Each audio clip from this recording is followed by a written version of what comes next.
The quarterfinals of the Champions League is set. We got the Wednesday Champions League recap with Jimmy Conrad as Bayern Munich, of course, takes care of business against Lazio. And Chelsea continues their impressive run with Thomas Tuchel as they beat Atletico Madrid. Jimmy Conrad, Qué Golazo. Wednesday Champions League recap begins right now. Hey everybody, Qué Golazo, Wednesday Champions League recap, and it's done. The quarterfinals of the Champions League is set, and we have Jimmy Conrad here in the house to discuss with me. Jimmy, what's up, man? What's up? I've got a lot of things to talk about, but I don't want to bore everybody. Oh, we're not boring. I'm hot. Let's go. Let's talk. Yeah, we were already into it before we even started everybody. So we're about to throw it down. But let me just give you the results here. Chelsea go through 2-0, 3-0 aggregate, I believe. They beat Atletico Madrid. And Bayern Munich, we knew it was going to happen. But Lazio did get that goal that we thought that maybe they were going to get, but Immobile didn't start. Anyway, we'll talk about it. But Bayern Munich is through. Chelsea is through. Jimmy, let's begin with Chelsea, Atletico Madrid. Your initial thoughts? So the first goal was going to be crucial in this one. Chelsea got it. Atletico didn't. Luis Suarez had a game that makes you now understand why Barcelona let him go for pretty much nothing. He was non-existent. I thought Chelsea did a very good job of stacking him up. It was always going to be difficult, I think, to score against Chelsea today.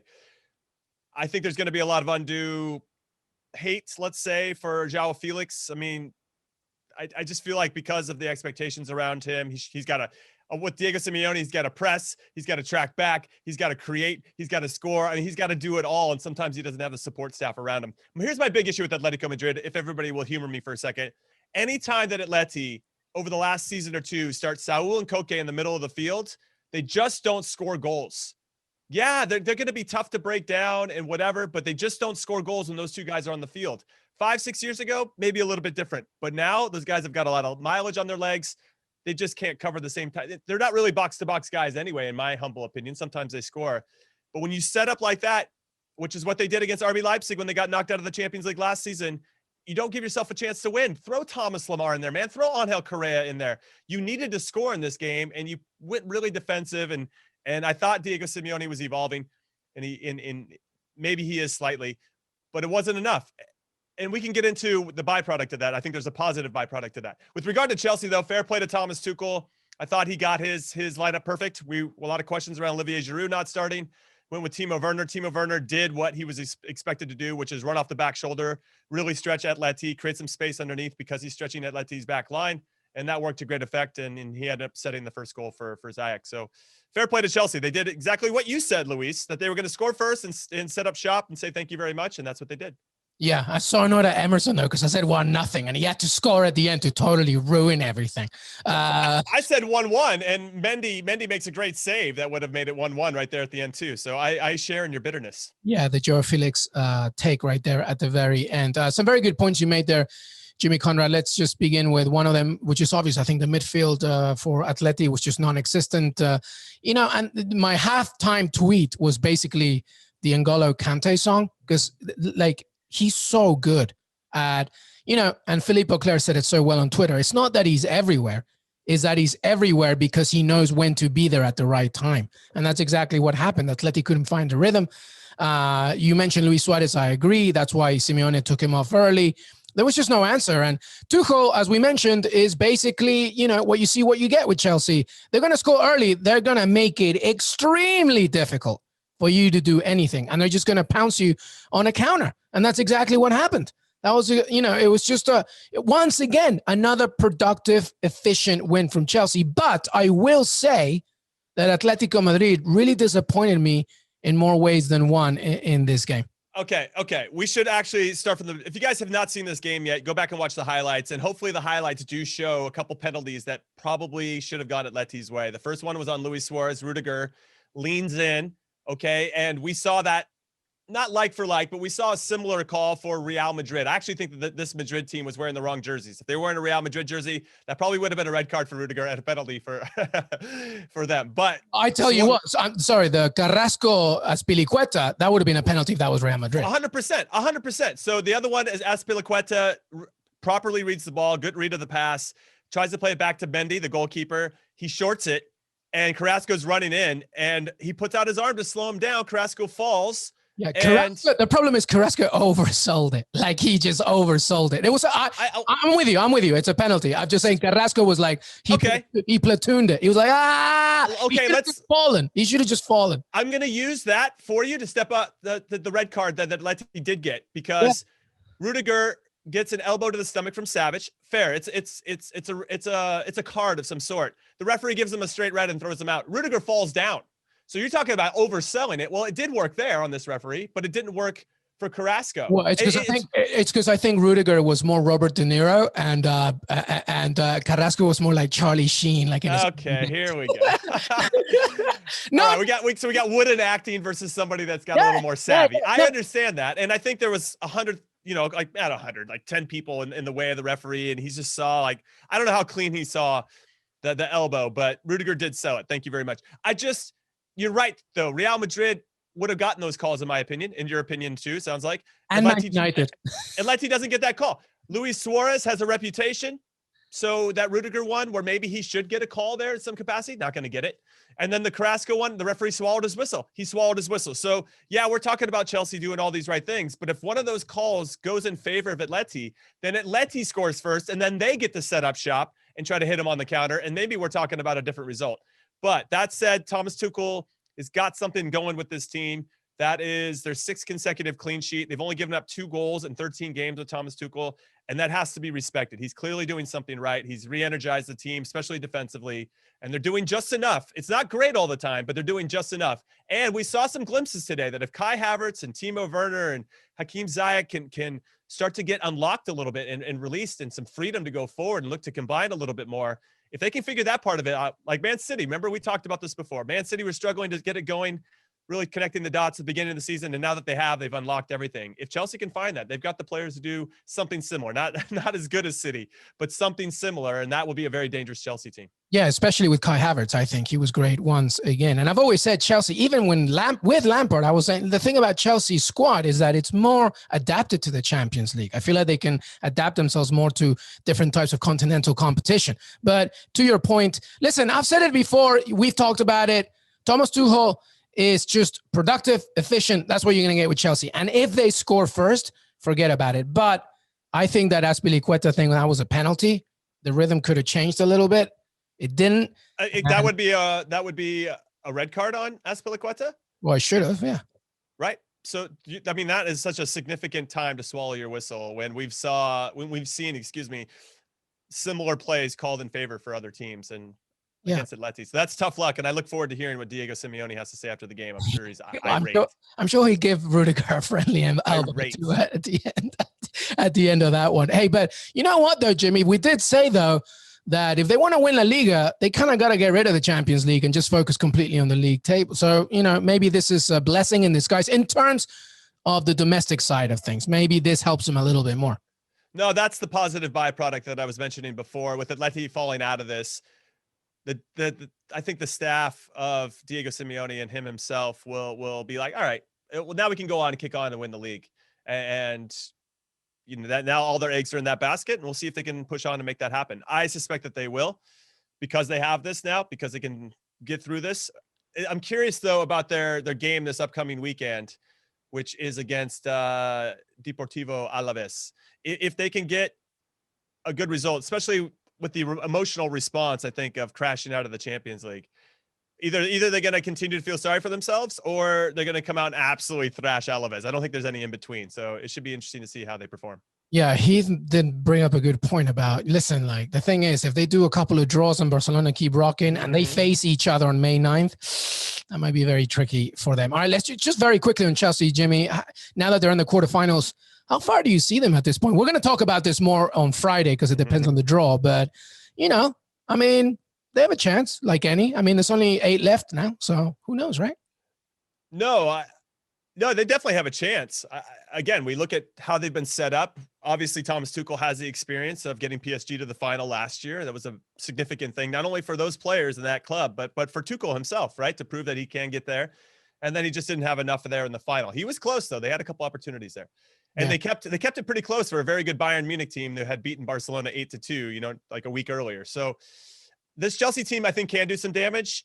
over 2 legs, it's going to come down to the draw. I mean, we're going to sit here and speculate. They do have Sheffield United in the FA Cup this weekend. So now they're still in 3 competitions. They got the league, one, obviously fighting for top 4. They have Sheffield United in the quarterfinals of the FA Cup. And they're probably going to move past that, with all due respect to Sheffield United, who just lost 5-0 after getting rid of their manager, Chris Wilder. They have West Brom after the international break, Crystal Palace and Brighton, before they run into West Ham, which will be a very important game. So they have a nice run here of games.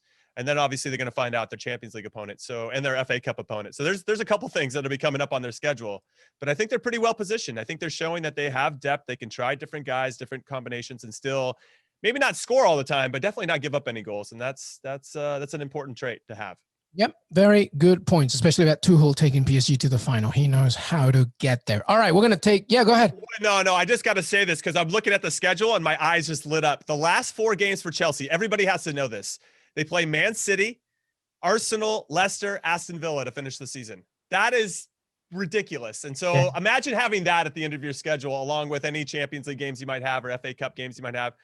That's going to be difficult. So I'm curious to see how long they can keep up this clean sheet streak and just this unbeaten streak in general. Yeah, well, the Man City one, obviously difficult. And then you've got teams fighting for Europa and Champions League spots. It's going to be very interesting. Crazy. Indeed, of course. All right, we're going to take a break. When we come back, I'm sure we won't spend too much time on this, but Bayern Munich go through after they beat Lazio. Qué Golazo, Wednesday Champions League recap.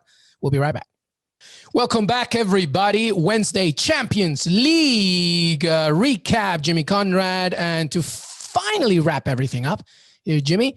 Bayern Munich with a 6-2 aggregate against Lazio. Lazio was the last remaining Serie A team. No more. There are no Italian teams in the quarterfinals. Bayern Munich takes care of that. 2-1 on the night with a Lewandowski penalty. Then he comes off and Choupo-Moting subs in and scores himself. And it's 2-1 after... Yep, Barolo scores on the 82nd minute. I was just double checking. So, Jimmy, talk to me about this game because I was focused more on the Chelsea Atleti one. Yeah, well, I watched both. I've got multiple screens and they're kind of staggered so I can see them both at the same time. And I listened to one game while I'm watching the other so I can look at the other. I have a crazy setup. I just want to let everybody know that I nailed both of my bets here and I'm feeling really proud of myself. I said Robert Lewandowski to score, Bayern to win, both teams to score. So Parolo scoring in the 82nd minute. Oh, wait, Jimmy, I have like our sound thing. Hold on. One of these is applause. No, that's chanting. No, that's music. Why are they laughing at me? There we go. I did it. So not only did I hit that one, thank you, Robert Lewandowski. I bet that this is my 7th time betting that Lewandowski to score, Bayern to win, both teams to score, and it's hit 6 out of 7 times. So plus 190 there. And then I had Bayern winning the first half and drawing the second half, which also hit plus 450. So that's really good, Jimmy. That's prediction really god good. status confirmed. One more time. It never gets old. I have an ego quota to hit every day, so I appreciate that applause. I will say that this was not a big surprise. I think the big surprise was Simeone Inzaghi, the Lazio manager, sitting some of his best players, most notably Ciro the Hero Immobile, who hasn't scored in a while, so I guess I can understand that, but he's still your best goal scorer, and usually the whole offense runs around him. That's one point. The game kind of went how you guys would expect if you didn't see it. Bayern pretty much one-way traffic. Lazio kind of holding on, couple half chances here and there, but nothing to get too excited about.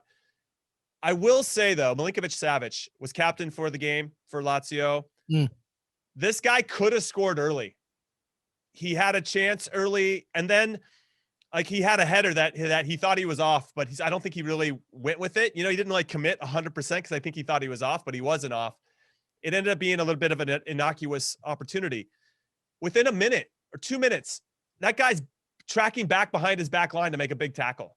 And I was like, this guy's 26-year-old Serbian international. He's been linked to teams all over. If Lazio don't finish in the top 6, they're in 7th right now. I don't know how they can hold on to this guy. This guy is a player. Milinkovic-Savic.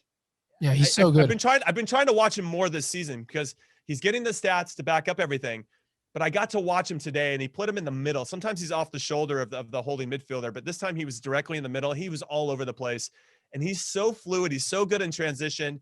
Whoever signs Milinkovic-Savic or whoever can pry him away from Lazio are going to get themselves one hell of a player. He's got kind of like Bruno Fernandes vibes where like, okay, Bruno Fernandes is fine. He was good at Sporting Club de Portugal, but will he be good at Manchester United? Such a big step up. And then he comes in and just absolutely owns it. I think Milinkovic-Savic has the same type of vibe about him. He'll just raise his game to the level of the competition. And then at some point, as he starts to feel more comfortable, take over and start to dominate. So I just wanted to give a shout out. I got no other storylines to talk about positively. Well, no, the only thing that I was going to add to Milinkovic-Savic was that I think that Inzaghi obviously agrees because, sitting Immobile, he's clearly focusing more on making sure that they climb up the table in Serie A because, they had no chance against Bayern without him saying that. Yeah. Right. Right. But I agree with you. I mean, he's just fantastic. I think he's better defensively than Bruno Fernandes. But obviously offensively, that's a different point. But yeah, he would blow it up anywhere else if he went. But Lazio fans want to make sure that he stays. So Simone Inzaghi wants to make sure that, they keep climbing up that table, though it's going to be very difficult. Anything else from this game? Not really. Just more of the same from Bayern Munich. I thought that they were very professional in their approach. They rolled out a very, very good starting lineup and did what they had to do. They didn't really – I watched the first 30 minutes. They didn't really look like they were out of second gear, to be honest. They got that early goal, and I knew they were going to chill in the second half, so I'm glad my bets hit. But fair play to them. They're still one of the favorites, if not the favorite, to win it all, with all due respect to Man City, who are an absolute freight train at the moment. Yeah, well, those are my top two favorites, I would believe. And this is it, everybody. Your quarterfinals: Borussia Dortmund, Liverpool, PSG, Porto, Man City, Real Madrid, Bayern Munich, and Chelsea. We have 3 teams from the Premier League, 2 from the Bundesliga, 1 from Ligue 1, 1 from Primera Liga, 1 from La Liga, 4 German managers, 1 Spanish, 1 Argentinian, 1 Portuguese, and 1 French.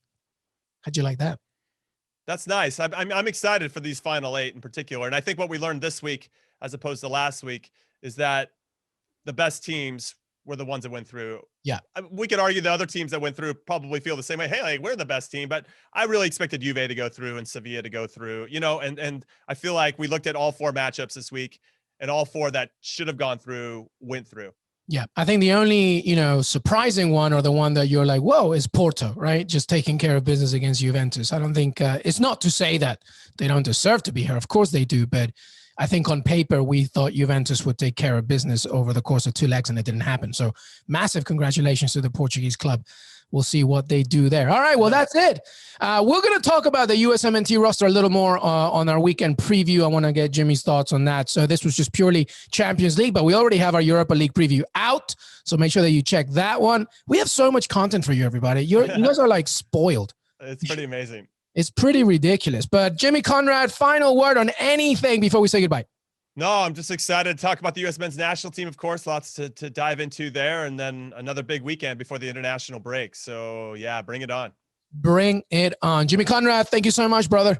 Thank you, Luis. Hey, everybody. I want to thank Jimmy Conrad for joining me today. Don't forget to follow us on Twitter, Qué Golazo Pod. We are on Apple Podcasts, Spotify, Stitcher, YouTube, youtube.com/Qué Golazo. We're on cbsports.com. And hey, it's March Madness. We have a bracket. So make sure that you go to cbsports.com/Golazo bracket. So much content, as I mentioned in the show. Check out our Europa League preview, which is for Thursday. Then we'll also have later on our weekend preview as we have domestic competition before the international break. So much only for you. Have a great, great day.